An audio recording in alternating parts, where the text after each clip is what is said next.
May buntag sa tanan. So padayon ta sa ato ang pagbasa sa the Holy Word for Morning Revival. So nanata karon sa week 5 day 3 or Wednesday. Yan, na mga Bible verses diri atong basahon. So Matthew 9:13. But go and learn what this means. I desire mercy and not sacrifice, for I did not come to call the righteous, but sinners. So, ingon ang Diyos, ingon si Jesus nga, kinahanglan ta masayod sa iyang giingon. Ana siya na nagtinguha siya sa kaluoy. Gitinguha ko ang kaluoy, ug dili ang halad. So, ingon siya, I desire mercy and not sacrifice. Kani man gyud, ang sacrifice, ang nagbuhat og sacrifice is ang tao ra. Gusto nilang maghalad og mga halad sinunog aron mahimo silang mapasaylo ang ilang mga sala ngadto sa Dios. Pero ang nag-ingon ani si Jesus, Diyos siya mismo nagpakatao. Sa iyang pagpakatao, niari siya sa iyang nagtinguha ra niya ang iyang kaluoy, dili ang mga halad. Kay wala siya niari sa mga matarong, kundi niari siya sa mga makasasala. Kay siya mismo ang nahimong halad alang sa atong mga sala. Iyang gipalit ang atong mga sala. Pinaagi niya. Pinaagi sa iyang dugo. So, na to sa Hebreo 4:16, ingon na, let us therefore come forward with boldness to the throne of grace, that we may receive mercy and find grace for a timely help. So, mo to naay gipang ingon diri nga kinahanglan ta moadto sa trono sa grasya. Ang Dios, ang iyang attribute sa pagka-Dios, usa ni ang grasya. Usa ni ang grasya nga attribute sa Ginoo. Nya ngadto sa trono naa ngadto ang Ginoo. Nya sa trono naa ngadto ang grasya. Kay naa man ang Ginoo ngadto. So ang padayon ani nga verse na that we may receive mercy and find grace. So nag-una jud ang kaluoy. Makadawat ta sa iyang kaluoy ug makakita ug makadawat ta sa grasya. So nag-una jud ang kaluoy, una ang grasya. Padayon ta sa anhin na ta sa morning nourishment. Mercy is the most far-reaching of God's attribute. Mercy goes farther than grace. God's love does not reach as far as His grace, and grace does not reach as far as His mercy. So, usbon ako, ang attribute sa Ginoo, na siya'y kaluoy, na siya'y grasya, naasad siya'y gugma. So, nag-una jud ang kung ibutang nato, i-rank ni nato ang gugma sa Dios, grasya sa Dios o kaning mercy or kaluoy sa Dios, nag-una jud ang kaluoy sa Dios. Una ta makadawat sa grasya o gugma sa Dios. Asa na to? Mercy. God's love does not reach His mercy. If I am in a good condition and my standing matches yours, and you give me a gift, that is grace. But if I am in a pitiful condition and my standing is far removed from yours, and you give me something, that is mercy. So sa naghatag ani nga message, gipasabot diri kung unsa ang kalahian sa grasya ay sa kaluoy ug sa grasya. So pananglitan, if pareha atong sitwasyon, pareha og ranggo, pareha ta karon kung unsay naa nato, Nga parehas ta on the same ground, meaning ani on the same ground. Kung unsay naa nato nya mohatag kanako gift. Mo na giingon grasya. Pero kung ikaw habog kay ka nya ako ubos kayo akong kondisyon. Makaluluoy kayo akong kondisyon. Nya mohatag kanako butang. Mo na gitawag og kaluoy. Nya padayon, if I come to you as your dear friend, and you give me a gift, that is grace. O, gibalik diri, gipasabot. However, if I am a poor, unclean beggar, unable to do anything for myself, and you give me a gift, that is mercy. So, gipasabot niya og utro. Grace extend only to a situation that correspond to it. But mercy goes much farther, reaching into a situation that is a poor and unworthy of grace. So, diri sa verse sa atong gibasa ganihang bersikulo sa Mateo 9:13, 9:13, niari jud ang Dios sa mga makasasala, dili sa mga matarong. So pinaagi ana aron ma-reach ang attribute diri sa makasasala sa Dios. Kinahanglan ta mahimong makaluy-an ta sa Dios. Una ta makadawat sa iyang grasya. Kay dili man ta makadawat sa iyang grasya, dili ta bisan usa nato walay makaadto sa walay dili worthy nga makadawat sa iyahang grasya, kay kita tanan makasasala man ta. Pero nanginahanglan ta sa kaluoy sa Dios aron makadawat ta sa iyang grasya. So according to our natural condition, we were far removed from God, totally unworthy of His grace. We were eligible only to receive His mercy. Ano to? Dili jud ta worthy na makadawat sa grasya sa Dios. Pero tungod sa kaluoy sa Dios, nakadawat ta sa iyang grasya. So ano na ta sa today's reading? It is God's mercy that has reached us. None of us was in a condition that correspond to His grace.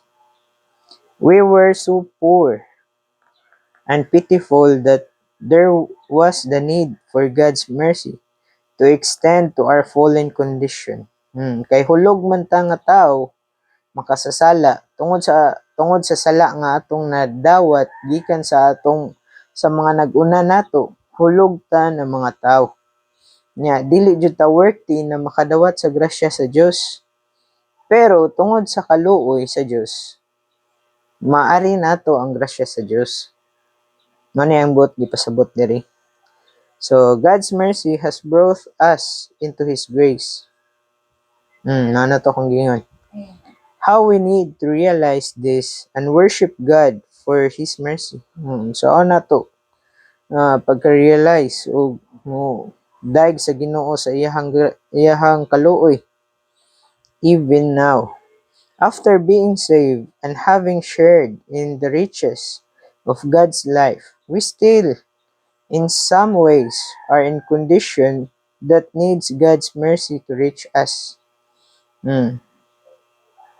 Bisan karon sa atong kondisyon nga bisan naluwas na ta, nana nato ang kinabuhi sa Dios, pero kay tao man ta, napa nato ang unod. Nya ang unod may kanang sukwahi permi sa espiritu, sukwahi permi sa Dios. Nanginahanglan gihapon ta og kaluoy sa Dios. Dili tungod kay sa gawas ang mga tao wala sila kadawat sa kinabuhi sa Dios. Sila lang ang nanginahanglan og kaluoy sa Dios, pero maskin kita kinahanglan ta maka-realize nga mga igsuon, bisan kita nga nakadawat kahibalo na ta, nakadawat tas kinabuhi sa Dios pero nanginahanglan tag kaluoy sa Dios. Kay naa pa man tay huna-huna pagbati ug pagbuot. Nga kanang mga attributes na naa nato as a fallen mao nay permi mo sukwahi sa espiritu. Meaning mao nay permi mo sukwahi sa Dios. Mao nang kinahanglan gihapon tag kaluoy sa Dios aron kita ma-fully or adlaw-adlaw ta makadangat or makakita or maka-receive sa kinabuhi sa Dios. Amen. This is the reason Hebrew 4:16 says that first we need to receive mercy and then we can find grace for a timely help. Oh, how much we need God's mercy.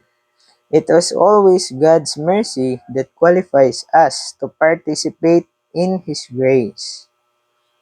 Para makaadto ta sa grasya sa Ginoo, kinahanglan jud ta permi sa kaluoy sa Ginoo. So kinahanglan jud ta permi moampo nga madangat nato ang kaluoy sa Ginoo. Mao bitaw nang permi ta maingon na grasya kaluoy ra jud na siya sa Ginoo. Our concept is that the one who wills will gain what he wills to obtain, and the one who runs will gain what he runs after. If this were case, the God's election would be according to our effort and labor. Oy, kung ingon siya na kung pananglit makuha sa gustong makabot nimo ang imong gustong kabuoton nya magukdan sa gadagan ang iyang gustong gukdon. Kung ingon ani ang pamaagi sa Ginoo, ang kuan ra din siya kanang kung ingon ani nga pamaagi, ang pagpili day sa Ginoo is according ra sa atong effort. So ako yung basahon na. If this were the case, then God's selection would be according to our effort and labor. Kung ingon ani ra kuno nga pamaagi na kung makuha nimo ang gusto nimong kwaon, nya magukdan nimo dayon ang gusto sa gadagan ang gusto nimong gukdon. Kung ingon ani ang pamaagi sa pagpili sa Dios, nag-base ra dinhi siya sa imuhang kahago ug imong pagbuhat. Pero ningon diri na ang sumpay ani, but it is not so. Dili ni siya ingon ani. So on the contrary, God's selection is for God who shows mercy. Dili day siya nagdepende ra sa ato ang pagbuhat ug sa atong mga kahago nga makadawat ta sa grasya sa Ginoo, kundi nagbase ni siya sa kaluoy ra jud sa Ginoo. Gibalik-balik na diri ang mercy. So we do not need to will or to run for God's mercy on us. Dili na kinahanglan nato nga mo dagan pa sa lumba or we do not need to will or maato ang atong kuan or mudagan. Nagkinahanglan ra jud ta sa kaluoy sa Dios. If we know God's mercy, we shall not put our trust in our effort, neither shall we be disappointed by our failures. The hope for our rich condition is in God's mercy. Romans 11:32 says, "For God has shut up all in disobedience, that He might show mercy to all." So sa Romans 11:32, ningon diri nga kuan jud sa Dios gipriso ang mga dili nato pagsugot. Giusa or meaning diri na gisulod ba. Kay para makita nato ang kaluoy sa Ginoo.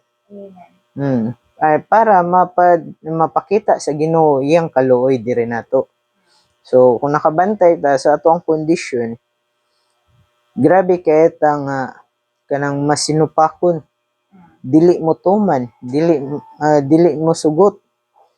Mao man ni siya, for God has shut up all in disobedience. Tanan ang pagkadili mo sugot, iyahang gi dakop or iyahang gi priso aron mapakita niya ang iyang kaluoy. So pananglitan og matarong jud ka, dili nimo makita ang kaluoy sa Dios.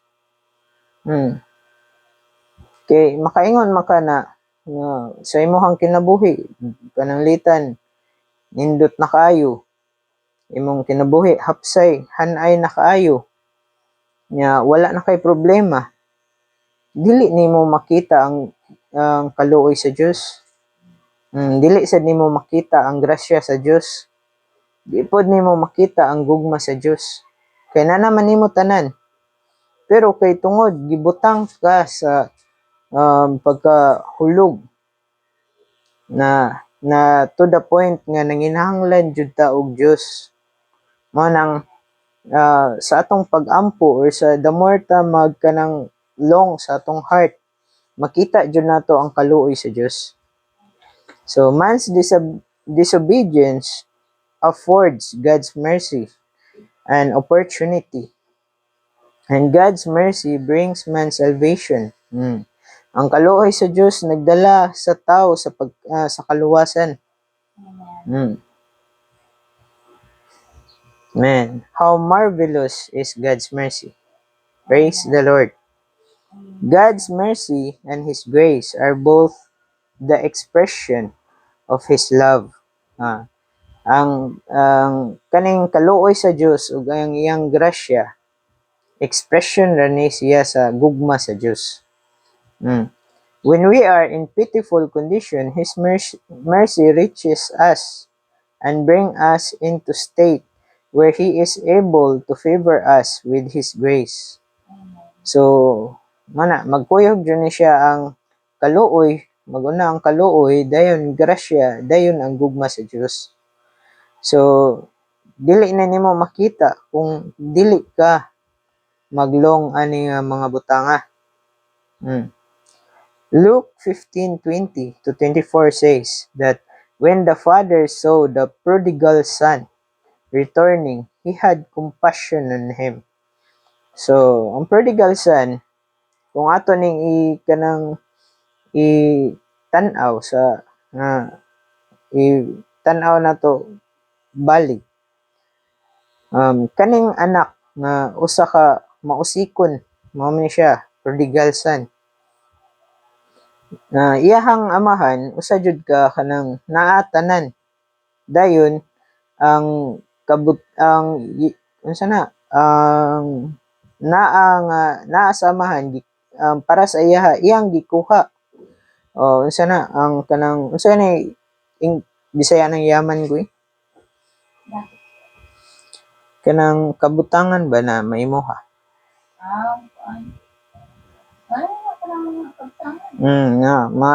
Ang para sa anak iyang gikuha, dayon iyang giwaldas ngadto sa baron, kwarta baron ang iyang gikuha na para sa iya nang gikuha ngadto sa amahan, dayon iyang giwaldas ngadto nilakaw siya, then iyang giwaldas, iyang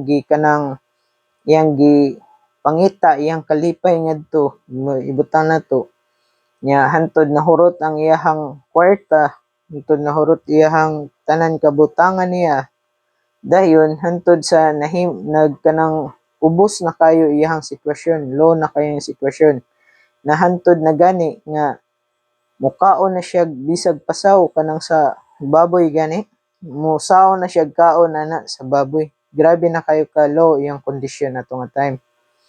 Nya hantod na kahuna siya na mubalik ngadto sa iyang amahan.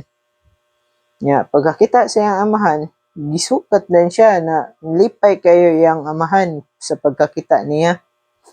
Nya kung sa ato patong aspeto sa atong paghuna-huna, katong anak kato wa jud toy pulos.